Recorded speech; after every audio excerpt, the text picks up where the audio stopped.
नमस्कार, राष्ट्रबोध से मैं पवन केसवानी। शराब के खेल के कारण ही पिछली सरकार के मुख्यमंत्री भूपेश बघेल दागदार हो गए। सत्ता के रेस से कांग्रेस बाहर हो गई।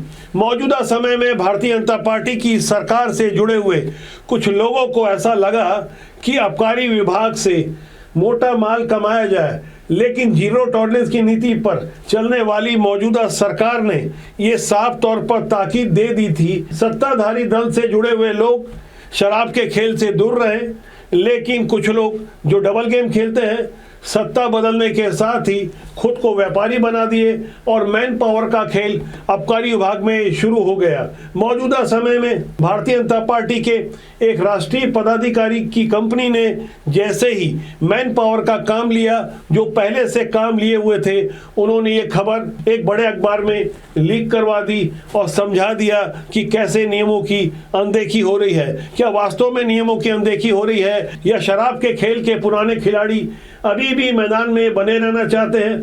पुरानी सरकार में भी उनकी चलती रही और मौजूदा समय में भी मैन पावर के उस खेल से मोटा माल कमाने की चाहत में ये समझाने की कोशिश की जा रही है कि छत्तीसगढ़ के आबकारी विभाग को जिन 8 जोनों में बांटा गया है, अलग अलग जगह मैन पावर की सप्लाई होनी थी। एक ही मालिक की 2 कंपनी को काम कैसे दे दिया गया, जबकि यह समझाया जा रहा है कि नियम तो इस बात के लिए बना था कि एक मालिक की 2 कंपनी को अलग अलग काम नहीं दिए जा सकते, यानी रोजगार सबको मिल बांट कर दिया जाए। इस नीति पर कोई काम हो रहा था।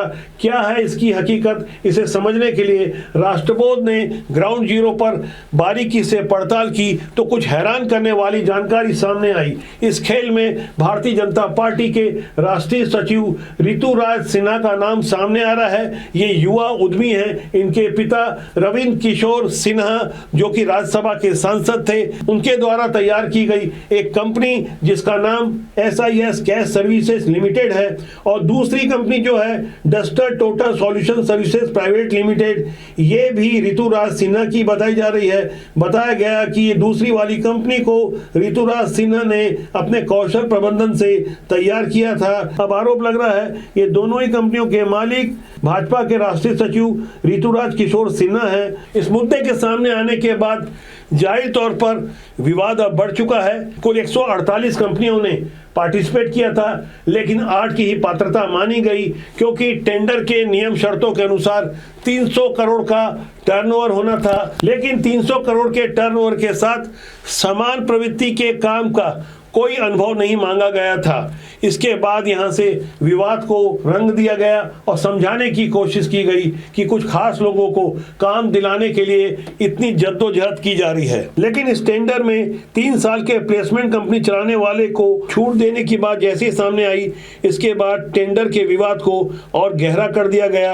अब जब विवाद गहरा हुआ तो ये मामला CM कार्यालय तक भी जाना था, और ऐसा हुआ भी। लेकिन आबकारी विभाग से जुड़कर दलाली का काम करने वाले ये बात अच्छी तरह से जान लें कि राष्ट्रबोध की नज़र ऐसे लोगों पर है, ऐसी हरकतों पर है जो जनता के गाढ़े पसीने की कमाई को लूटने में लगे हैं। छत्तीसगढ़ के राजस्व से अपनी तिजोरियां भरने का ख्वाब देख रहे हैं। छत्तीसगढ़ में भूपेश बघेल की सरकार ने तो पूरी की पूरी एक समानांतर आबकारी नीति चलवा दी थी। उनका इकलौता लड़का चेतन बघेल इसी शराब घोटाले मामले में 6 महीने से ज्यादा जेल काट कर आया। पुराने आबकारी मंत्री कवासी लखमा के कंधे पर रखकर जो बंदूक चलाई गई, उसमें भी वो 1 साल जेल काट कर आए। भूपेश बघेल खुद बहुत दागदार हो गए। उनके घर पर शराब घोटाले वाले मामले में ही ईडी ने छापेमारी की, ढेर सारी रकम बरामद की, नोट गिनने की मशीन मंगानी पड़ी। इतना सब होने के बावजूद मौजूदा समय में जो सुशासन की सरकार का दावा किया जा रहा है, तो आप ये मान के चलिए किसी भाजपा के राष्ट्रीय पदाधिकारी का नाम आ जाए और वो भी आबकारी विभाग में, तो मामला बेहद हाई प्रोफाइल तो हो ही जाता है। और साथ में उस चेहरे को पहचानने की कोशिश की जा रही है जिन्होंने इस विवाद को जानबूझकर रंग दिया अपने फायदे के लिए, क्योंकि वो भी आबकारी विभाग से कहीं ना कहीं दलाली की रकम प्राप्त करते थे। ऐसे चेहरों को हम बहुत जल्दी बेनकाब करेंगे। राष्ट्रबोध का सूत्र वाक्य है, राष्ट्रहित सर्वोपरि। बस थोड़ा इंतजार कीजिए, बहुत कुछ जानकारी हम आपके लिए ला रहे हैं जिन्हें जानना समझना आपको बहुत जरूरी है। नमस्कार।